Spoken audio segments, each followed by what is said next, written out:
ధన్యవాదాలు సార్.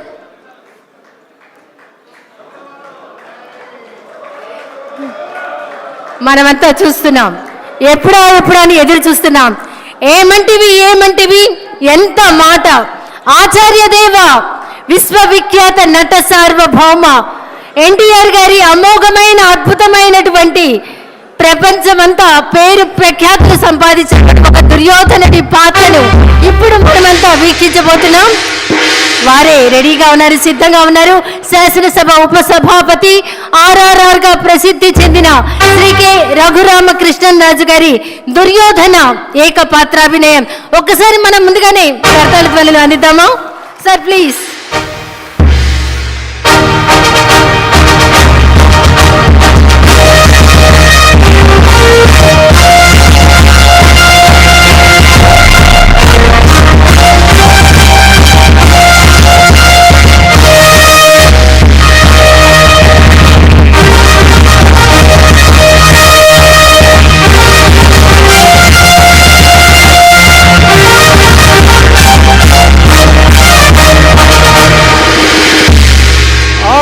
ఆచార్యదేవ ఏమంటివి జాతి నెపమన సోత శుద్ధికిందు నిలువ అర్హత లేదందువా. ఎంత మాట. ఇది క్షాత్ర పరీక్షయే గాని క్షత్రియ పరీక్ష కాదే. కాకూడదు, ఇది కుల పరీక్షయే అందువా. నీ తండ్రి భరద్వాజుని సంభవం ఎట్టిది. అతి దుముక్షాకరమైన నీ సంభవం ఎట్టిది. కులలో పుట్టిదివి కదయా, నీదే కులము. అంతేగాక ఈ కులగురువైన వశిష్ఠుడు దేవకీ వేషయకు ఉర్వశీ పుత్రుడు కాడా, ఆయనదే కులము. ఆయన పంచమజాతి కన్యకు అరుంధతి యందు శక్తిని, ఆ శక్తి చండగణ యందు పరాశరుని, ఆ పరాశరుని పల్లె పడుచైన మత్స్యగంధి యందు మా తాత వ్యాసుని, ఆ వ్యాసుడు విధవరాండ్లైన మా పితామహి అంబికతో నా తండ్రిని, పితామహి అంబాలికతో నా పినతండ్రి పాండురాజును, మా ఇంటి దాసితో ధర్మ నిర్మాణ సరుడని మీ అందరితో కీర్తించబడుతున్న ఈ విదురదేవుని కనలేదా? నాతో చెప్పిందేమయ్యా.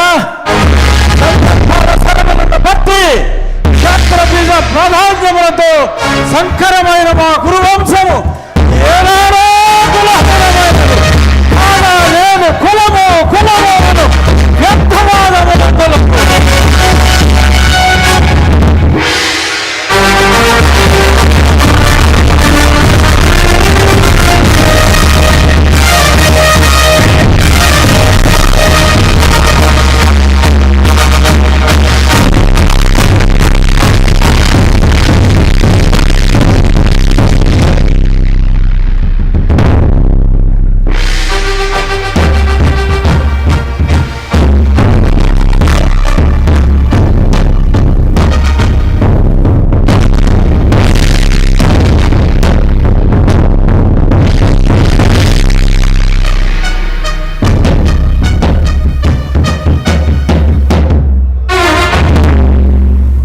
తెలుగుదనాన్ని అద్భుతమైనటువంటి డైలాగుల్లో దుర్యోధనుడి పాత్రలో ఏకపాత్రాభినయం చేసినటువంటి మన శాసనసభ ఉపసభాపతి RRR శ్రీ కె రఘురామకృష్ణరాజు గారికి ఒక్కసారి గట్టిగా కర్తాల ధ్వనులు అందిద్దాం. అభినందనలు సార్.